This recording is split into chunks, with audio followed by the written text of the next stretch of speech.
Me siguri ka prind që po na ndëgjojnë edhe thonë, mirë dhe po flasim për loja, është rutinë e fëmijëve, por ja që kjo loja, një rutinë që ne po e quajmë shumë të thjeshtë, ka një ndikim direkt dhe shumë të fuqishëm në shëndetin mendor të tyre.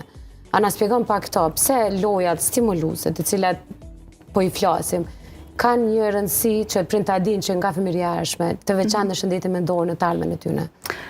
Realisht dhe fatkeqësisht, për shembull kohën më herët para se me qenë teknologjia ka qenë hapshme, ka qenë lojra stimuluese kanë qenë shumë të mira.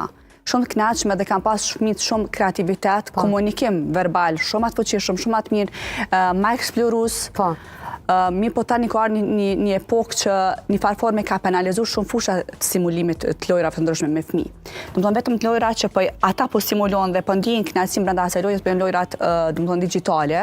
Fatkeqësisht. Të mbyllura që fëmijët nuk po kanë pjesëmarrje fizike nëpër ambientin